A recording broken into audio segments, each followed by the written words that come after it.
So today, of course, we are talking about Hades and the cycle of spiritual death and spiritual rebirth. This is, it's a topic that is, I guess, spoken about a lot. It's a topic that I talk about a lot because it's very much part of, I think, universal spiritual practice to work in some way with the theme of death and rebirth. And of course, Christianity is no exception. But in all mythology, the principle of the rising sun, the dying sun, and then the reborn sun, S-U-N, is universal. And that relates to every day where the sun rises, dies, and is reborn in the next morning. And it, of course, relates to the seasons as well. Spring is the birth, summer is the full growth, and then autumn is kind of the dying cycle, the old age cycle, let's say in our human sense, and then winter is the death, and that follows rebirth. And I talk about this a lot because I guess it's such a complex principle. It's not something that can just be understood intellectually. It's something that really needs to be lived on a very visceral level in order to really kind of get into our bones and for us to really, truly let go. It's only really when we let go on a very visceral level, whether that's through, some sort of spiritual process or some sort of other psychological process. It's only when on a very cellular, visceral level that we can let go of something, symbolically dying, that we can create the space in ourselves for greater transformation. And I think a good metaphor is, for example, having, a room full of stuff. And when a room is chock-a-block with furniture and books and other things, it's very difficult to make space for, let's say, new stuff to come in. And the metaphor for the furniture, etc., is, let's say, memories or traumas. So only when we really move out, let's say, that old stuff, that old furniture, can we actually make space either to breathe or space for something new to come in. And it's very obvious. It's very simple and practical. But, I think all of us here are very much on a path of spiritual growth in some way. And all of us want transformation to some extent. And very often our heads are ahead of what actually manifests in our lives. And that is because some part of us doesn't want to change, unless if we're willing to take that step of death, which is letting go. And of course, obviously, I'm not talking about literal death. In terms of today's talk, literal death, of course, is one way to go. That is the ultimate release. That is the ultimate letting go of all of our stuff, all of our baggage, our bodies even, everything that we've built up in our experience. But that's kind of the once born so-called person is someone who lives and dies. Then the reborn person is, of course, the person who is reborn, who dies symbolically and is reborn symbolically. And, it's from those ancient mysteries, the mysteries of Hades, the god behind me, that this principle of rebirth comes. And again, it's a very old principle because it goes back to the seasons and the daily cycles of the sun. But Christianity also, I wouldn't say adopted it, Christianity also just followed the flow of that observation of life. And that is why, the crucifixion and the resurrection is so central to that story. So it's incredibly powerful stuff. Whether you're Christian or not, it doesn't matter. That's so deeply in us. It's really ingrained in our being. So we're going to explore that a little bit today. Before we go into talking a little bit, we will draw a card for our experience now. We'll also do a meditation. then at the end of the session, we'll do some prayers because, of course, we are approaching the end of the year. Not only is it Christmas and therefore that theme of rebirth, but Christmas, of course, is based on the solstice, the winter solstice in the Northern Hemisphere. So the winter solstice, of course, is the time when the sun is weakest. It's midwinter, and of course, after the solstice on the 21st, the sun starts to grow back, and that's why Christmas, for example, is celebrated at that time. It's like, even though it's the darkest time of the year in the Northern Hemisphere, that is the beginning of the next cycle, the cycle of rebirth. In the Southern Hemisphere, it's a bit different, of course. We're in midsummer, so that's kind of a different energy. But rebirth applies all the time to our lives and to what we're working. And of course, rebirth doesn't only apply to a full lifespan of a person, it also applies to the smaller cycles in our lives. So one simple example of one of these smaller cycles is our numerological personal years, between 1 and 9. And I mean, that's a whole other topic in itself. And of course, smaller cycles which could be relating to a relationship or relating to a career trajectory. So we're going to do a visualization now after our 20 breaths, and we'll do our talk, and then we will also go into some prayers for the end of the year, some prayers for the solstice, which is, of course, a very fertile time to look at our intentions and to get clear as to what our intentions are. In the Northern Hemisphere, the winter solstice is about this new cycle of growth. So it is the cycle of planting the seeds, of starting to think about what we want to come into fruition by June. And in the Southern Hemisphere, this relates to the brightest sun, midsummer, and that, of course, is the time where we need to start preparing for this time of death before the rebirth comes. And of course, this cycle of letting go between now and June in the Southern Hemisphere is very powerful, because it's making the space, opening up the way, so that after June we go into that cycle of rebirth. So let's start off with 20 breaths, and then we'll go into a visualization, and then we'll take it from there. So let's all sit up straight.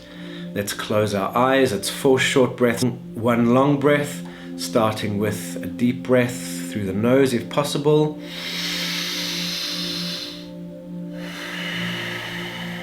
Four short breaths.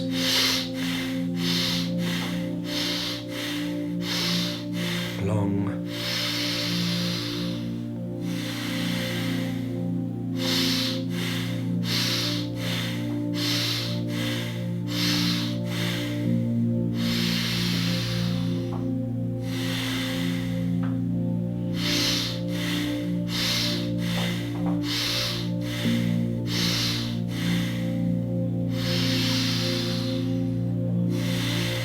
And 5 more.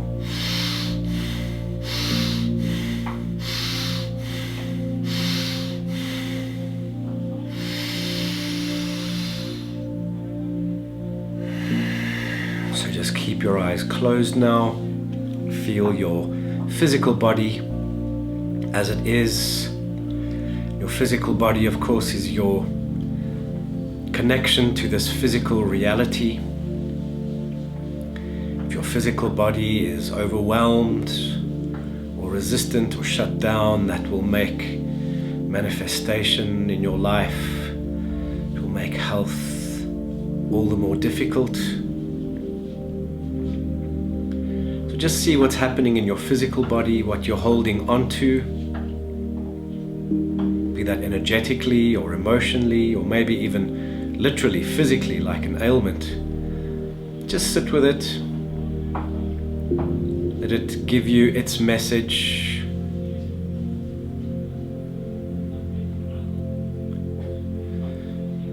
But as you start to feel the tug of gravity a bit more, just feel how you're centered, not only in your body, but that you're aligned within yourself, aligned with your spirit in your physical body.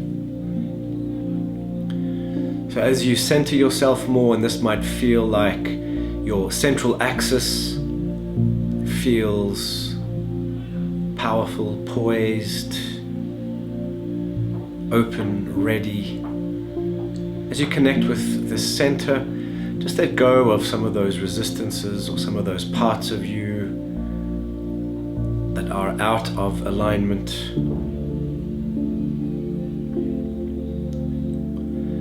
And now feel any of the emotions that might be pulling you off your center, either in this moment or otherwise in your life in general. Perhaps prominent emotions of the last few days. You just might want to see and observe and feel them.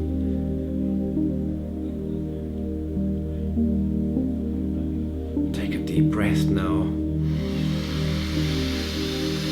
just to let them go.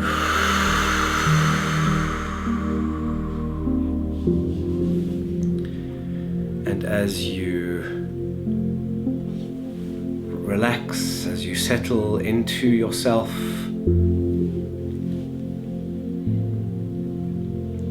become quiet in your mind, letting go of any thoughts, worries, doubts, preoccupations.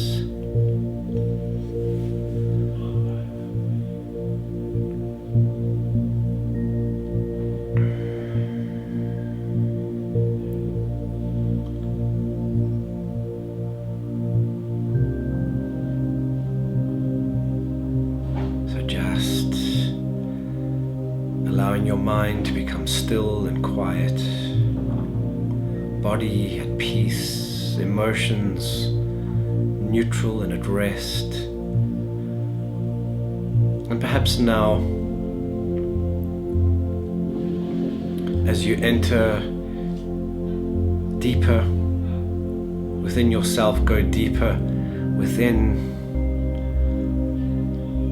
Perhaps it just feels like a place of the unknown. So you're sinking down into a blackness or a darkness, but of course this is not evil. This is just a place of not seeing, no light. And this might bring up fears, or it might bring up a desire to understand or control or make sense of things. Just sink below the mind's activity. And if you're struggling to calm the mind, breathe deeply. If a thought comes up, breathe, and on the exhale just let it go. If something happens in the body, sensations or whatever, breathe to let them go. Same goes for your emotions. Just sink into the darkness. In fact, it's not even a darkness, it's just a void. It's just a place that's very different to our physical reality. Allow yourself to sink. Allow black or nothingness all around you. Whenever there's a thought or emotion or sensation, breathe it out to let go. And the intention in every moment, with every breath, is just surrender, calm, no mind, no body, no emotions. Surrendering to the void.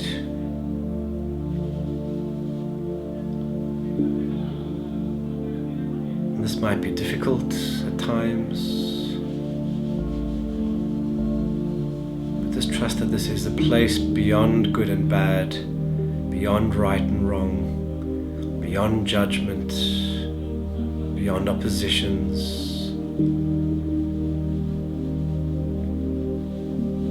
As you keep sinking, you just become aware within yourself of something. awareness of your essence. And at first, this might not make sense. It might be subtle.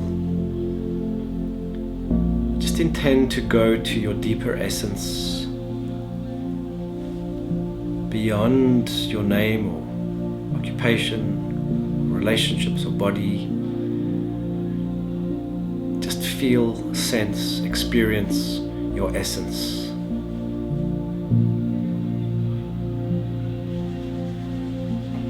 And having moved through that void and darkness, you're moving down deeper into a truer expression of you, not the ego,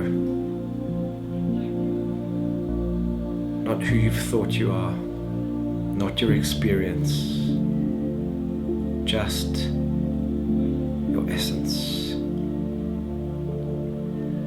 unencumbered, just enter that place within yourself that is true, and expand it. By putting your thought and concentration there, expand it. And if it's subtle, perhaps you just want to give it a color or an intensity of light, or a sense of knowing. But allow yourself to go deeper, to start getting a clear sense of this other you, alter, different you. Still very much you, but it's not the you that you associate with day to day, perhaps. Maybe it's a you that you see in dreams or in visions. As you connect with this, the knowing increases just of who you are. It's a deep knowing. It's not a thought or mind knowing. It's a gut knowing. And all you need to think about is the fact that this is your essence. Speaks a different language perhaps, looks different to what you would have thought, but this is a deeper you, a truer you. Good, and breathe this in. I am this, and this deeper you is the mystery of being, the mystery of who you really are, the mystery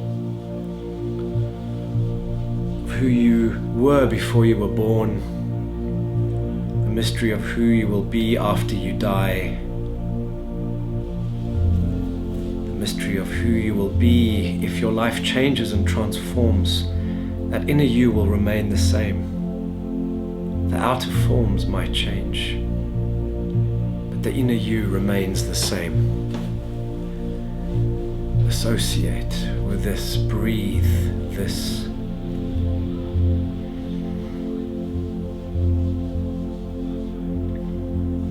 Feel comfortable with this.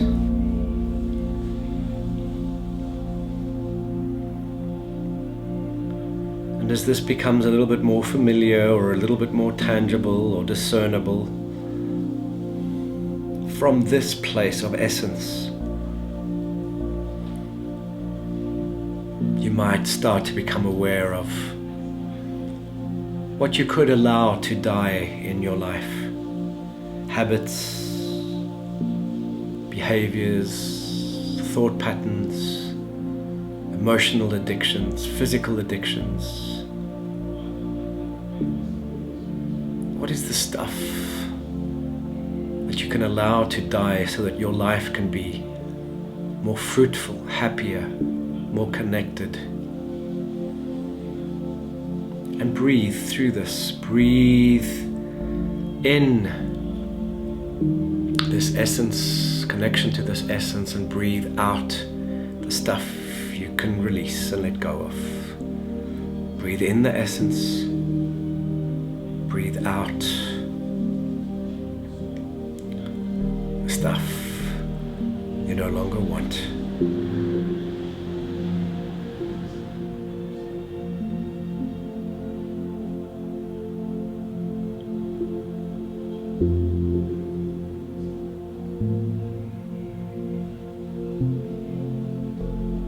And when you die to these bad habits or thoughts or emotions, they free up energy. Freeing up that energy makes space in your life for the energy to be used for what is fruitful, beneficial, so that you may concentrate on new things and in different ways.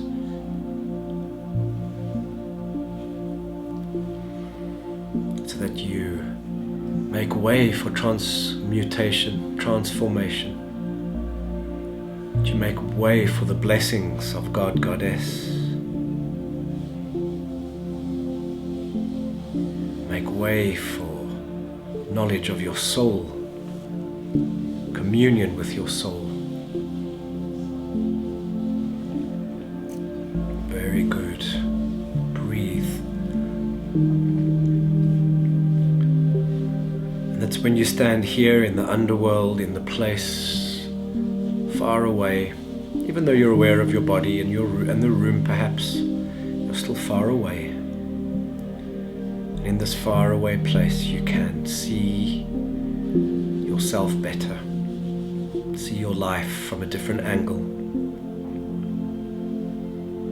So just heed what comes up, heed messages, symbols, colors, insights, feelings that come your way.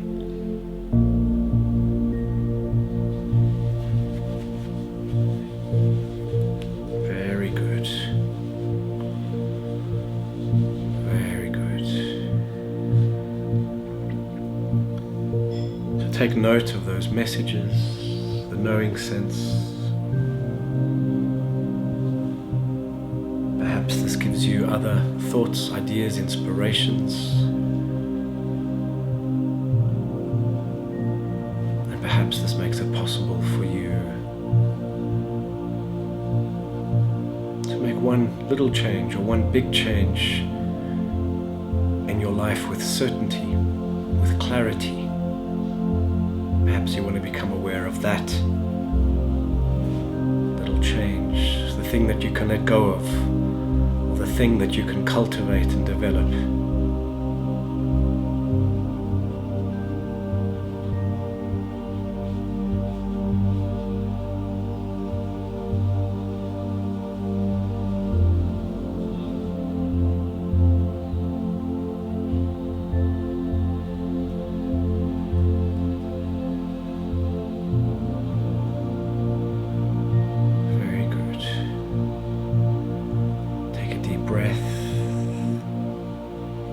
Gratitude for your soul, for your essence, and then return gently by opening your eyes, being back.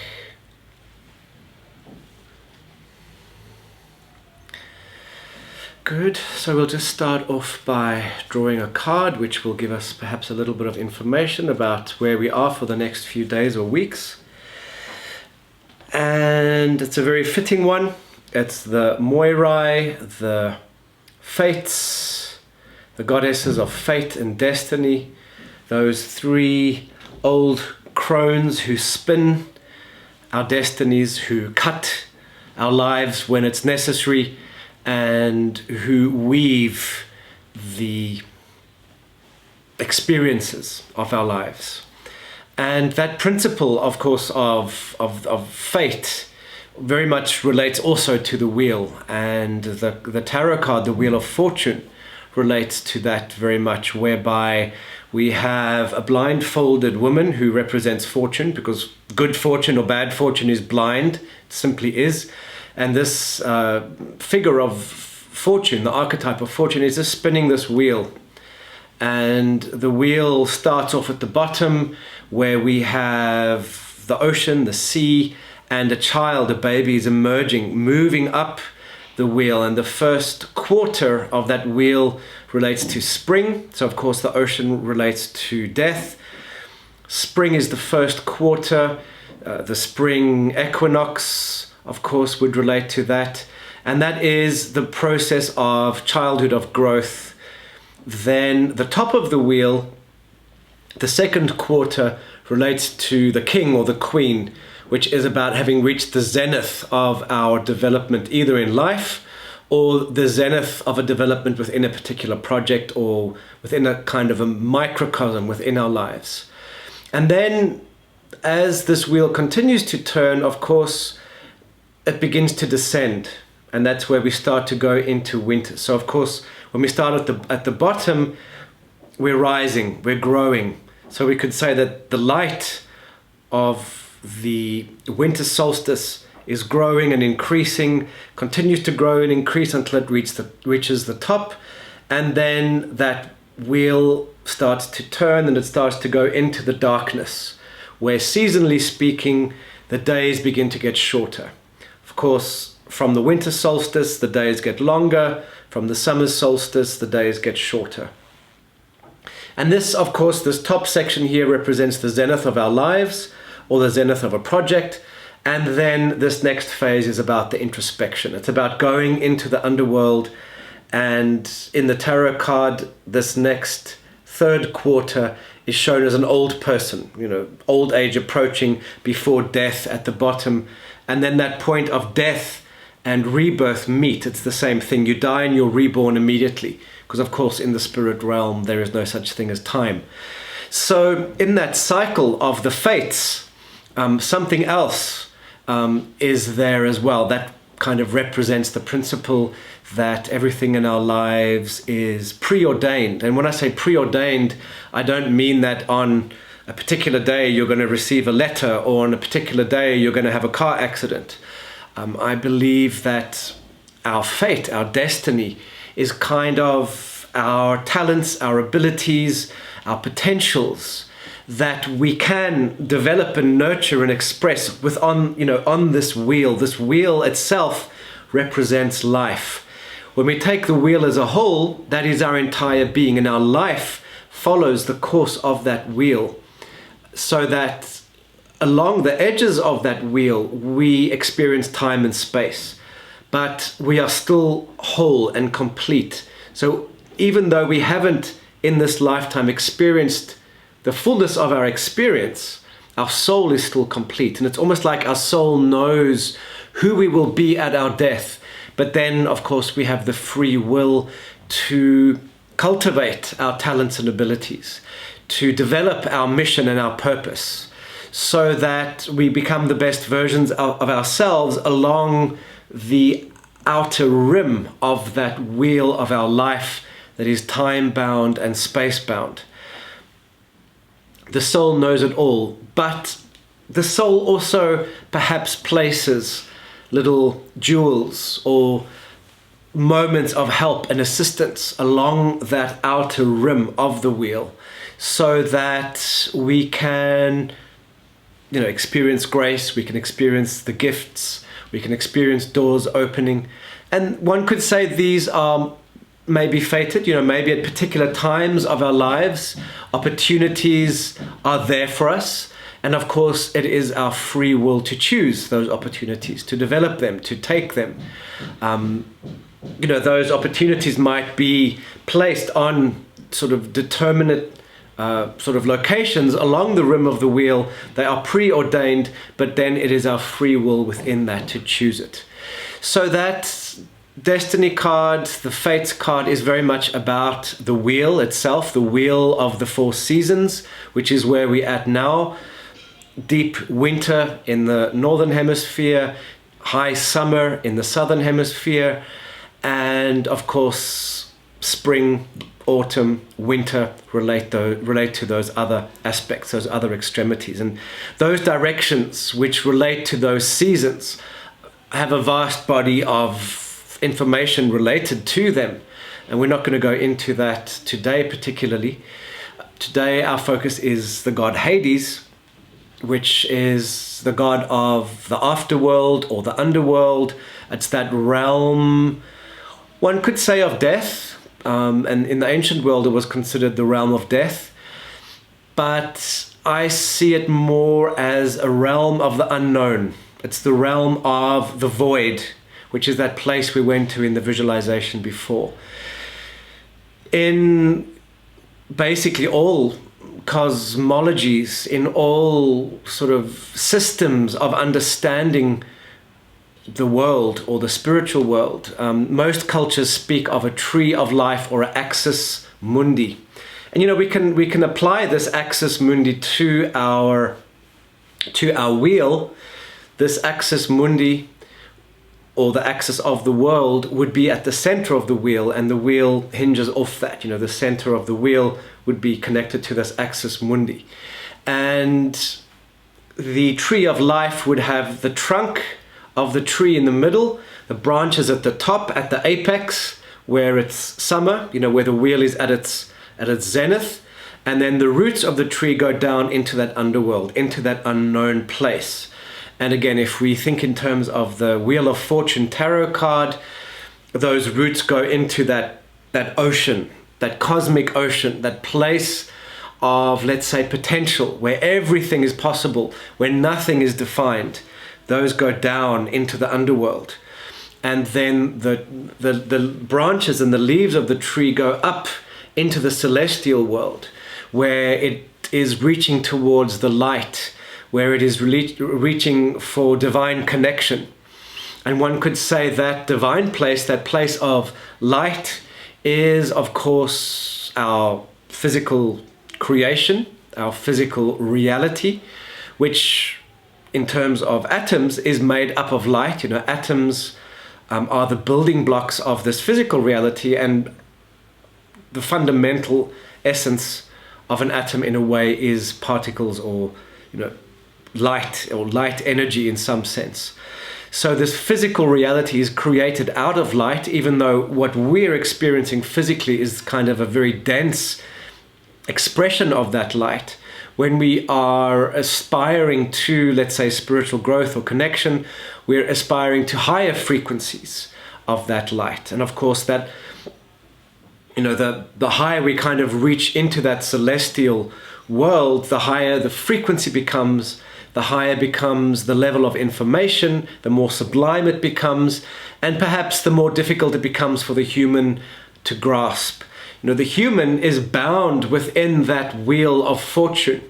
And then, that kind of takes us to the next image, which is very interesting, which is the image of Leonardo da Vinci, the Vitruvian Man, where he's kind of standing with his arms and legs akimbo, and he's in these different positions within a square and within a circle. And that Vitruvian Man kind of shows how the human, as a microcosm of God or goddess, fits within this wheel, within the square, which relates to the four elements, the four directions, the four seasons. But the human within that circle relates to the limitations of the incarnation, or one could say the incarceration of this world. And as the human, through his or her spiritual aspiration and work, stretches beyond the limitations of that wheel, the light becomes less dense, the knowledge becomes more divine, becomes more impersonal, becomes vaster. Within this circle, the human being is pretty much limited to a monkey suit, a monkey body, which is what our vehicle is in this world, and then is bound by, let's say, the instincts and the experiences of the monkey body within the world.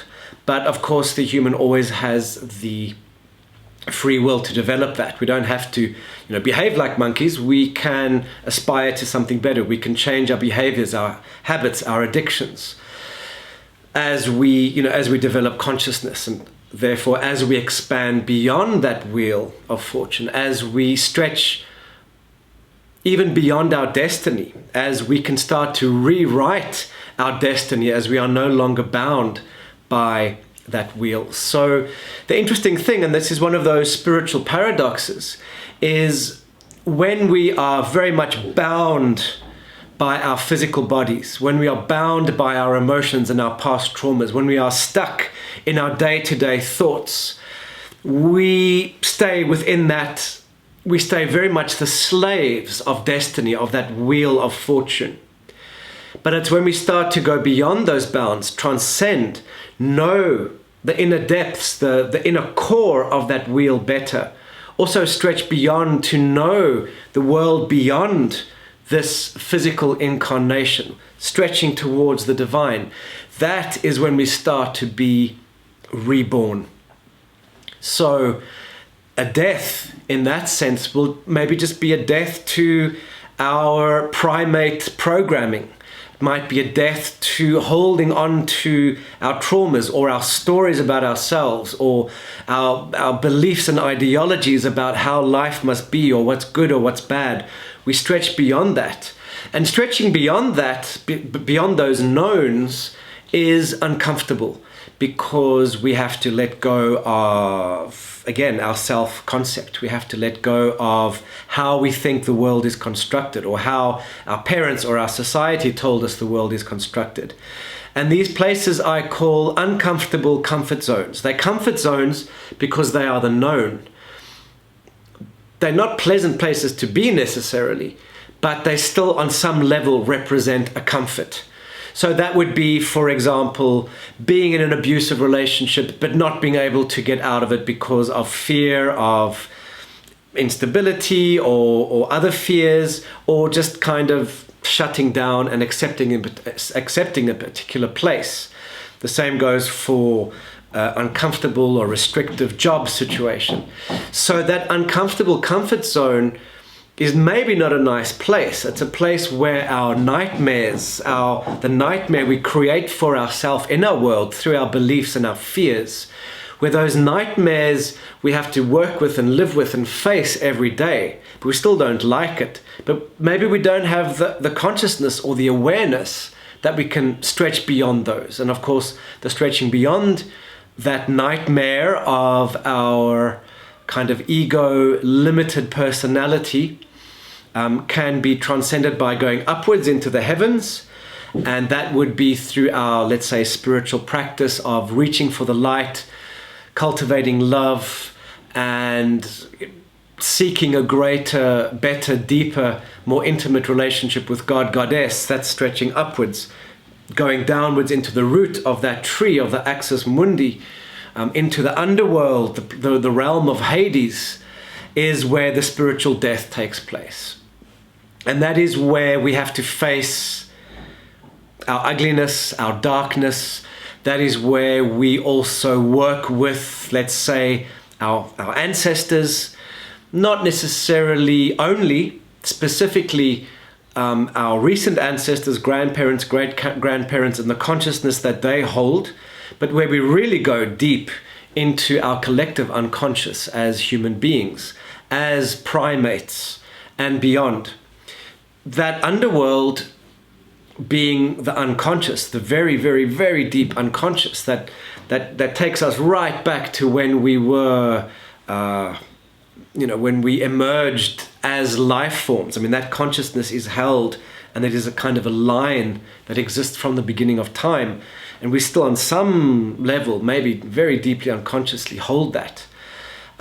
So that underworld might stretch into our own personal unconscious, our ancestral unconscious, our human collective unconscious, species, and then going deeper and deeper and deeper. And we're not necessarily going to go all the way down, we might, but the principle of that underworld place is that it's actually a source of knowledge, of healing, of information.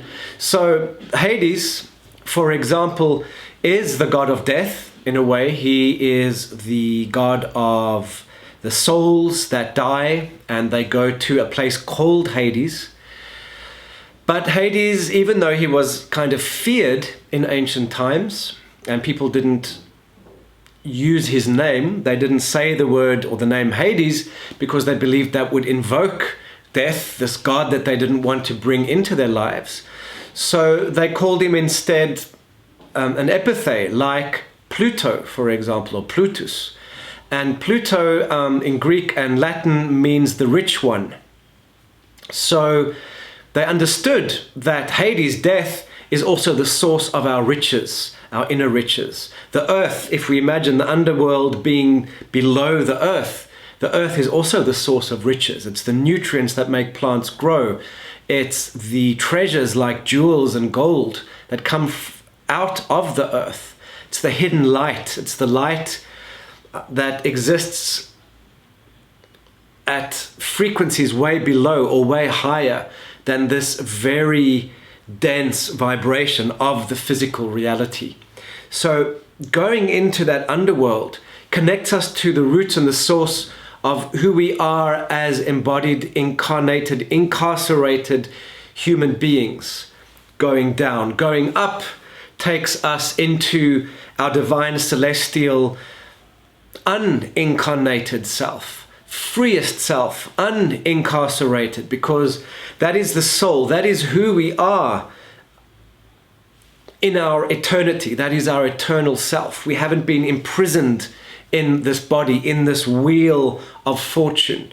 And of course, this wheel of fortune, which we can call our lives, is meant to be, it's our experience in this particular density, this particular dimension and frequency.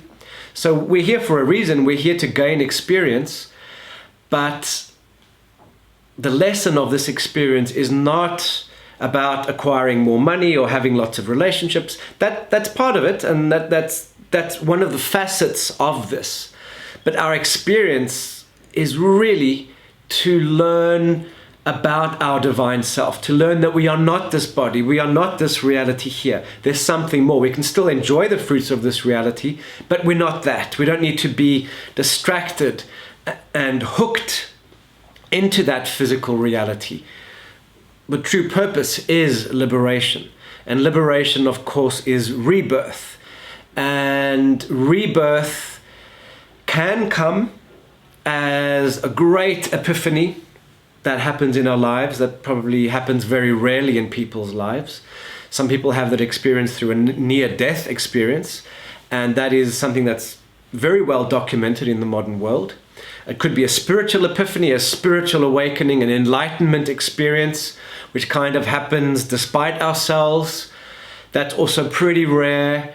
But then, of course, there are the smaller epiphanies. There are the smaller rebirths that we can cultivate. And that ranges from little decisions that we make, whereby we correct, change, make our lifestyles more conscious. That can be bigger epiphanies, controlled, I call them kind of controlled epiphanies, or obviously trances, because trance is our access, direct access to the divine. So these controlled trances might be something like breath work or ecstatic dance or chanting. And of course, that takes us higher and higher into teacher plant experiences, shamanic experiences, going all the way up to, let's say, experiences that might feel to the physical body like we're dying, but that of course are controlled. We're not dying, we're not sticking a knife into the heart. We might be drinking some sort of substance that really takes us out of ourselves, but in a safe, responsible way. When that is done, there's a knowing that physically the body is not going to die, even though the consciousness or the personality or the ego thinks it's dying. It is dying. The ego is dying to itself in some way. It's dying to its beliefs and its ways and its habits. And of course, that's difficult for the ego because that's breaking out of the uncomfortable comfort zone. So when we die in a controlled spiritual way, we expand, we go out, we feel that we have died, that we've let something go. And then of course, we start to come back. And then when we come back with a new expanded consciousness, which is put into the physical body. Of course, this body is our vehicle. So everything toxic in our physical body, emotions, health, other stuff, is held here, and it affects our soul in some way. So when we go out and really experience the vastness of our soul, the body will, on some level, purge, let go, release stuff that no longer fits who we've become through that expansion. And that can literally be a matter of hours that this purging and shifting and changing takes place. So that when the soul returns to the body, not that it necessarily left it, but when that expansion that is so beyond our ego experience and our little body's experience, when that soul comes back, it brings back this vastness of treasure and wealth, spiritual knowing and being, that we are reorganized within ourselves. You know, that experience of controlled death is so vast. The body gets it, the mind, the emotions get it. And we can't be the same again after we've had that experience. We have dropped something, we've dropped one of the layers or one of the cloaks of our being, one of the masks of our being, and we can come back a little bit less masked in our lives so that we can become more true and more who we really are. And that is when transformation happens, is when that vastness comes back into ourselves and we radiate it, we know it, we live it. Our lives naturally change because we are now radiating a different energy. And that is what all true, I would say, religious experience has known. All religions have had some sort of deeply transformative, transcendent experience.